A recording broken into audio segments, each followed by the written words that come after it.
अल्हम्दुलिल्लाह मैं ये समझता हूँ और इस बात के ऊपर जो कुछ हमने इनकी तरबियत और महारत का बंदोबस्त किया, अल्हम्दुलिल्लाह इनका मोटिवेशन लेवल इस वक्त बहुत आपने देखा होगा कि बड़ा हाई है।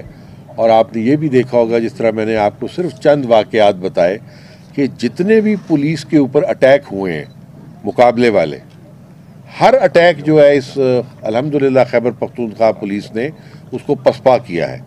तो मैं समझता हूँ कि इसकी कैपेबिलिटी जो है वो बहुत इन्हांस्ड है, बेहतर है। इनको अपना तरबियत भी है, इनके पास टूल्स भी हैं। हाँ, अलबत्ता मैं समझता हूँ कि नफरी की अभी बहुत ज़्यादा ज़रूरत है। जितनी चूँकि जिस तरीके की हमारी नेचर ऑफ ड्यूटी है और जिस तरीके की हमें इस वक्त अक्रॉस द बॉर्डर थ्रेट आ रही है, उसके लिए मैं समझता हूँ कि हुकूमत को कुछ और भी, हुकूमत कर रही है बहुत कुछ अल्हम्दुलिल्लाह, लेकिन नफरी के मामलात के अंदर इनको थोड़ा सा और तवज्जो देनी पड़ेगी। इसमें ऐसा है कि जब शेड्यूल 4 में हम डालते हैं तो उसका हमने कुछ क्राइटेरिया डाला होता है कि फॉर इंस्टेंस पहले किसी साहब का मुकदमे में रहा हो, कोई ऐसी जहादी ग्रुप के साथ रहा हो, किसी जहादी ट्रेनिंग के साथ किया हो। तो ये सारी चीज़ें जो हैं, इस तरह की जो मिलिटेंसी के साथ वो रहा हो, उनकी तमाम चीज़ों को देखने के बाद हम उनको डालते हैं। लेकिन हो सकता है कि वो अब ठीक हो गए हों अभी, या को पुरानी किसी ने अदावत की वजह से उनके ख़िलाफ़ कोई मुकदमा दर्ज कर लियो। तो उसका एक तरीक़ाकार ये है कि वो लोग दरख्वास्त दे सकते हैं RPO साहब को भी, DPO साहब को भी, CDD को भी। और उसका फिर तरीक़ाकार ये होता है कि ऐसों के लिए फिर एक इंटेलिजेंस कमेटी होती है जो रीजनल लेवल की, इसमें तमाम एजेंसीज़ के भी लोग होते हैं, खैबर पख्तूनख्वा पुलिस के भी होते हैं। वो फिर उन तमाम उसका कवायफ को देख लेते हैं कि अगर इसमें कोई ऐसी चीज़ नहीं है तो उसका नाम निकाला भी जा सकता है। तो ये चीज़ ध्यान में रखें कि जिसका नाम आ गया है वो फिर अब क़यामत नहीं रहेगा, उसका नाम निकल सकता है, बशर्ते कि उनकी सारी चीज़ें अब क्लियर हो गई हों। देखिए ना, इस वक्त जो इशू है वो आप सबके सामने है। इस वक्त जो ज़्यादा अटैक्स आ रहे हैं वो मर्दान वैली के ऊपर, और मर्दान डिवीज़न के ऊपर और पेशावर वैली में और पेशावर पे आ रहे हैं। और ये तमाम के तमाम इस वक्त अक्रॉस द बॉर्डर आ रहे हैं। तो अब आपका तरीका दो ये होगा कि आपने जिस जगह से वो आ रहे हैं उनके जो जो रास्ते पॉसिबल हैं आपने उनको रोकना है। तो उस सूरत के अंदर जब हम अटैक हो रहे हैं, आपकी हमारी पाक फ़ौज को निशाना बना रहे हैं, उनके बहुत बंदे शहीद हो रहे हैं, तो उनके लिए हमें भी तो कुछ ना कुछ करना है। तो इसलिए जो हुकूमत उनसे बातचीत कर रही है उस सिलसिले में तो उसका तुरखम का बॉर्डर भी सोच समझ के हुकूमत ने किया है। और अब हमारे लिए थोड़ा सा और ज़रूरी है कि हम जो मोमंद वाला एरिया है इसकी भी थोड़ी टारगेट हार्डनिंग करें और बॉर्डर हार्डनिंग करें ताकि यहाँ से इनका रास्ता रुके। देखिए, स्पेशल पुलिस के लिए हुकूमत से हमने रिक्वेस्ट ये की, पहले तो आपको याद होगा कि इनको सिर्फ 10,000 रुपये दिया जाता था। तो मैंने वो गवर्नमेंट से ये रिक्वेस्ट की कि 10,000 रुपया तो आपका नॉर्मल मज़दूर भी जो है वो ले लेता है, तो ये तो बेचारा ख़तरा अपनी जान का भी टारगेट भी बना होता है, तो आप इसकी कोई सैलरी बढ़ाएं। तो गवर्नमेंट ने मेहरबानी की तो उन्होंने इसकी 15,000 कर दी। लेकिन मैं ये समझता हूँ कि 15,000 से भी ज़ायद की ज़रूरत है, क्योंकि 15,000 तो मेरा ख्याल है मिनिमम वेज है। तो जिस किस्म की इसकी रिस्पॉन्सिबिलिटी है इसका कोई ऐड होना चाहिए।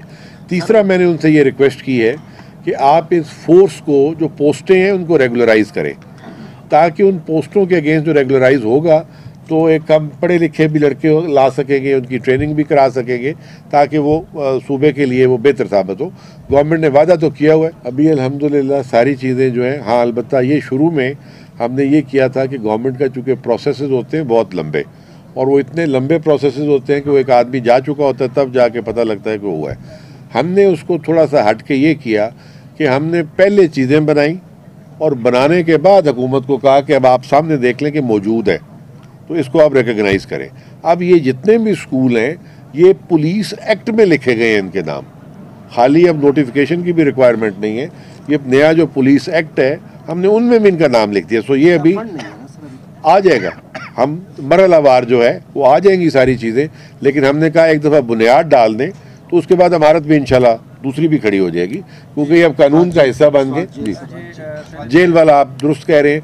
ये इन बहुत सारी चीज़ों के ऊपर मेरा ख्याल है गवर्नमेंट कर भी रही है, थोड़ी सी और भी ज़रूरत है इसके ऊपर करने के लिए। कि जिस दिलेरी के साथ आप मुकाबला कर रहे हैं करते रहें, और जो मोहब्बत आप लोग उनको लिए दिखाते हैं वो इस मोहब्बत के हर वक्त कोशिश करें कि अहल रहें, ताकि आपकी जो मोहब्बत है। अब आप देखें ना, आप मीडिया हैं, मीडिया को कोई कंट्रोल नहीं कर सकता।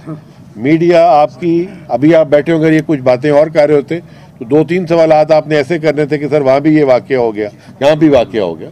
तो अल्हम्दुलिल्लाह एक तो मैं ये कहूँगा कि सूबा खैबर पख्तूनख्वा का मीडिया जो है वो बहुत मैच्योर है, बहुत उसके अंदर पॉजिटिव जो है वो थिंकिंग है, और जो चीज़ें आप जिनकी निशानदेही करते हैं वो मैं जेन्युइनली समझता हूँ कि वो दुरुस्त होती हैं और उससे हम इस्लाह कर सकते हैं। रोज़ सर्च एंड स्ट्राइक ऑपरेशन जो थे और जो हमने 2014 में जो लॉ पास करवाए थे, ये किराएदारी वाला और दूसरा, उसके ऊपर अमल दरामद शुरू करवाया, तो उससे ये सारी चीज़ें मिल मिला के अल्लाह ने हमारी इन थोड़े एफर्ट्स के ऊपर ज़्यादा दिया।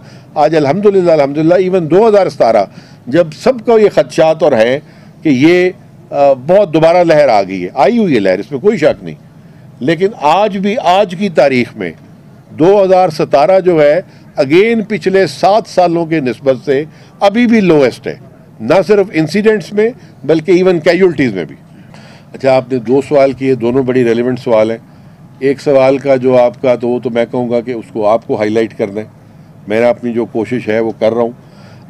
उसमें एक तो ये है कि हमारे कुछ सूबों के अंदर जो ग्रेड्स हैं और जो कंपनसेशन पैकेज है वो हमारे सूबे के मुकाबले में बहुत ज़्यादा है,